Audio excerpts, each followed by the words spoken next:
എല്ലാവർക്കും നമസ്കാരം. ഇന്ന് നമ്മൾ വന്നിരിക്കുന്നത് സ്വീറ്റ് പൊട്ടറ്റോ വെച്ചിട്ട് ചെയ്യാൻ പറ്റുന്ന നല്ലൊരു പ്രോട്ടീൻ റിച്ച് ആയിട്ടുള്ള ഒരു ഡിന്നർ റെസിപ്പി ആയിട്ടാണ്.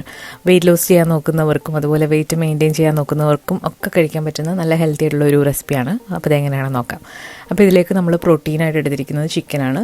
ഇനി ചിക്കൻ കഴിക്കാത്തവരാണെന്നുണ്ടെങ്കിൽ നിങ്ങൾക്ക് ഇത് പനീർ വെച്ചിട്ടോ ബാക്കിയുള്ള പ്രോട്ടീൻ സോഴ്സസ് വെച്ചിട്ട് റീപ്ലേസ് ചെയ്യാവുന്നതാണ്. അപ്പോൾ നമ്മൾ കുറച്ച് ഓയിലൊന്ന് ചൂടായി വരുമ്പോഴത്തേക്ക് പൊടിയായിട്ട് അരിഞ്ഞ് വെച്ചിരിക്കുന്ന ഇഞ്ചി, വെളുത്തുള്ളി, പച്ചമുളക് ഒന്ന് വഴറ്റിയെടുക്കാം. അപ്പോൾ ഈ ഒരു ഫില്ലിങ് നിങ്ങളുടെ ഇഷ്ടത്തിനനുസരിച്ചിട്ട് ഇഷ്ടമുള്ള മസാലകൾ വെച്ചിട്ട് ചെയ്യാവുന്നതാണ്. ഞാനിവിടെ ഏറ്റവും സിമ്പിളായിട്ടുള്ള ഒരു രീതിയിലുള്ളൊരു ഫില്ലിങ്ങാണ് തയ്യാറാക്കുന്നത്. ഇതിലേക്ക് നമ്മളിനി ഒരു 2 മീഡിയം സൈസിലുള്ള സവാള പൊടിയായിട്ട് അരിഞ്ഞത് ചേർത്ത് കൊടുക്കാം. കുറച്ച് ഉപ്പും കൂടെ ചേർത്തിട്ട് സവാള നന്നായിട്ടൊന്ന് വഴറ്റിയെടുക്കാം. സവാള വഴണ്ട് വന്നു കഴിഞ്ഞാൽ ഇതിലേക്ക് നമുക്കിനി പൊടികളായിട്ട് മഞ്ഞൾപ്പൊടി ഒരു 1/4 ടീസ്പൂൺ ചേർത്ത് കൊടുക്കുന്നുണ്ട്. മുളക് പൊടി, എരിവ് വേണമെന്നുണ്ടെങ്കിൽ നിങ്ങൾക്ക് മുളക് പൊടി ചേർക്കാം. നമ്മളിവിടെ കാശ്മീരി ചില്ലി പൗഡറാണ് എടുത്തിരിക്കുന്നത്. അത് എരിവിനനുസരിച്ചിട്ട് ചേർക്കാം. നമ്മളിവിടെ ഒരു 800 ഗ്രാം ചിക്കനാണ് ഇപ്പോൾ ചെയ്യുന്നത്. അപ്പോൾ ഇങ്ങനെ ചിക്കൻ ഫില്ലിങ് ഉണ്ടാക്കി വെക്കുകയാണെന്നുണ്ടെങ്കിൽ നമുക്ക് ഡിന്നർ ആകുമ്പോൾ ഫ്രിഡ്ജിൽ നിന്ന് എടുത്ത് ചൂടാക്കിയിട്ട് എടുക്കാവുന്നതാണ്. മുളക് പൊടി ചേർത്തു. ഇനി ഇതിലേക്ക് നമ്മൾ ഒരു 1/2 ടീസ്പൂൺ കുരുമുളക് പൊടിയും കൂടി ചേർക്കുന്നുണ്ട്. എരിവില്ലാത്ത മുളക് പൊടി ആയതുകൊണ്ട് കുരുമുളക് പൊടി ചേർക്കാം. ഇനി ഒരു 1/2 ടീസ്പൂൺ ഗരം മസാലയും കൂടി ചേർത്തിട്ട് നന്നായിട്ടൊന്ന് വഴറ്റിയെടുക്കാം. വഴണ്ട് വന്നു കഴിഞ്ഞാൽ ഇതിലേക്ക് നമ്മളിനി മിൻസ്ഡ് ചിക്കനാണ് ചേർത്തിരിക്കുന്നത്. മിൻസ്ഡ് ചിക്കനോ മിൻസ്ഡ് ബീഫോ വേണമെങ്കിൽ നിങ്ങൾക്ക് ചേർക്കാം. ഇനി ഇങ്ങനെ മിൻസ്ഡ് ചിക്കൻ ഇല്ല എന്നുണ്ടെങ്കിൽ നിങ്ങൾക്ക് ചിക്കൻ്റെ ബോൺലെസ് പീസുകൾ പൊടിയായിട്ട് അരിഞ്ഞിട്ടും ചേർക്കാവുന്നതാണ്. ചിക്കൻ ചേർത്തിട്ട് നന്നായിട്ട് മിക്സ് ചെയ്ത് അടച്ചു വെച്ച് വേവിക്കാം. തീ കുറച്ച് വേണം ഇടാൻ, അല്ലെങ്കിൽ അടി പിടിക്കാനുള്ള സാധ്യതയുണ്ട്.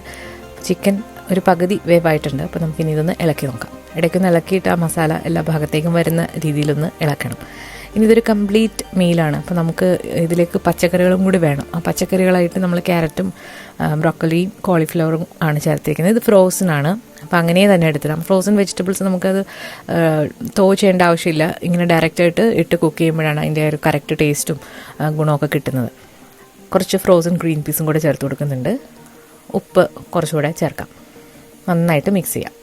അപ്പോൾ ഈ ഒരു ഫില്ലിങ് വന്നിട്ട് നിങ്ങൾക്ക് ഉണ്ടാക്കി ഫ്രിഡ്ജിൽ വെക്കുകയാണെന്നുണ്ടെങ്കിൽ നിങ്ങൾക്ക് ഓഫീസിലൊക്കെ പോകുന്നവരാണെന്നുണ്ടെങ്കിൽ റോളിനകത്ത് ഫില്ല് ചെയ്യാനും ഒക്കെ യൂസ് ചെയ്യാവുന്നതാണ്. അതുപോലെ ഇപ്പോൾ ഇനി റോളൊന്നും ഇല്ല, നിങ്ങൾക്ക് ചോറിൻ്റെ കൂടെയും സൈഡായിട്ട് കൊണ്ടുപോകാൻ പറ്റുന്ന ഒരു സംഭവമാണ് ഇങ്ങനെ ചെയ്ത് വെക്കുകയാണെന്നുണ്ടെങ്കിൽ.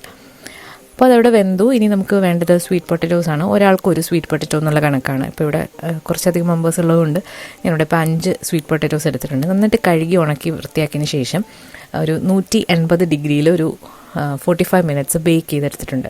അപ്പോൾ ഇത് ബേക്ക് ചെയ്ത് എടുത്ത് കഴിഞ്ഞാൽ നല്ല സോഫ്റ്റായിട്ട് അകം കിട്ടും. ഒരുപാട് വെന്ത് പോകണമെന്നുണ്ടെങ്കിൽ നിങ്ങൾക്ക് 1 അവർ വെക്കാം. 180 ഡിഗ്രിയിൽ 1 അവർ വെക്കാം. അപ്പം ഞാനിവിടെ ഒരുപാട് അങ്ങ് കുക്ക് ചെയ്തിട്ടില്ല.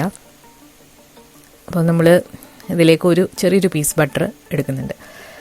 2ആയിട്ട് കട്ട് ചെയ്തതിന് ശേഷം ബട്ടറും കൂടെ വെച്ചിട്ട് ഒരു ഫോർക്ക് വെച്ച് ഇത് നന്നായിട്ടൊന്ന് മാഷ് ചെയ്തെടുക്കാം. ബട്ടറൊക്കെ കുറച്ച് കഴിച്ചെന്ന് പറഞ്ഞാൽ ഒരു കുഴപ്പമില്ല. ബട്ടറൊക്കെ ഹെൽത്തി ഫാറ്റ്സ് ആണ്.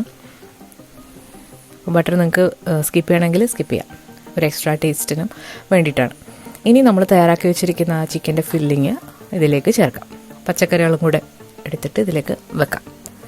ഇതിലെങ്ങനെ പച്ചക്കറി ഇങ്ങനെ ഇടുന്ന ഇഷ്ടമല്ല എന്നുണ്ടെങ്കിൽ പ്രത്യേകം സാലഡായിട്ട് എടുത്താലും മതി. ഇതിൻ്റെ മുകളിലായിട്ട് കുറച്ച് ചീസും കൂടെ വെക്കുന്നുണ്ട്. ചീസും ഓപ്ഷണലാണ്.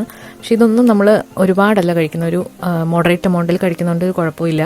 ഇനി നമുക്കിതൊന്ന് എയർ ഫ്രൈ ചെയ്തെടുക്കാം. എയർ ഫ്രൈയോ അല്ലാന്നുണ്ടെങ്കിൽ ഓവനിൽ വെച്ചിട്ട് ഒരു 5 മിനിറ്റ് ചീസ് മെൽറ്റ് ആവുന്നവരെ ഒന്നുകൂടെ ഒന്ന് ബേക്ക് ചെയ്തെടുത്താൽ മതി. അപ്പോൾ എടുത്തിട്ടുണ്ട്. ഇനി നിങ്ങൾക്ക് ഇത് എയർ ഫ്രൈ ചെയ്യാൻ പറ്റുന്നില്ല എന്നുണ്ടെങ്കിൽ പാനിൽ വെച്ചിട്ട് അടച്ചു വെച്ച് ചെയ്താലും മതി. ഇതിലേക്ക് കുറച്ച് ഹോട്ട് സോസും കൂടെ ഒഴിക്കുന്നുണ്ട്. ഇതും തികച്ചും ഓപ്ഷണലാണ്. അപ്പോൾ നമ്മൾ ഹോട്ട് സോസൊക്കെ ഒഴിക്കുമ്പം കുറച്ച് ക്വാണ്ടിറ്റിയിലാണ് ഒഴിക്കുന്നത്, വളരെ ചെറിയൊരു ക്വാണ്ടിറ്റിയിൽ. അതൊന്നും കുഴപ്പമില്ല. എല്ലാം മോഡറേറ്റ് എമൗണ്ടിൽ ഒരു കുഴപ്പമില്ല. അപ്പോൾ നല്ല ടേസ്റ്റിയാണ്. ട്രൈ ചെയ്ത് നോക്കാത്തൊരു ട്രൈ ചെയ്ത് നോക്കാം. ആ ഒരു സ്വീറ്റ് പൊട്ടറ്റോയുടെ മധുരവും പിന്നെ സ്പൈസി ആയിട്ടുള്ള ചിക്കൻ ഫില്ലിങ്ങും എല്ലാം കൂടി ആകുമ്പോൾ നല്ലൊരു ഫില്ലിങ്ങാണ്. അപ്പം ബോറിംഗ് ആയിട്ട് എല്ലാ ഡിന്നേഴ്സ് കഴിച്ച് മടുക്കുമ്പം ഇടയ്ക്കൊക്കെ ഇങ്ങനെ ഒന്ന് ട്രൈ ചെയ്ത് നോക്കാവുന്നതാണ്. അപ്പോൾ ഈ ഒരു റെസിപ്പി നിങ്ങൾക്ക് ഇഷ്ടമായിട്ടുണ്ടെങ്കിൽ വീഡിയോ ലൈക്ക് ചെയ്യാനും കമൻറ്റ് ചെയ്യാനും മറക്കരുത്. പുതിയൊരു റെസിപ്പി വീഡിയോ ആയിട്ട് വീണ്ടും കാണാം. താങ്ക്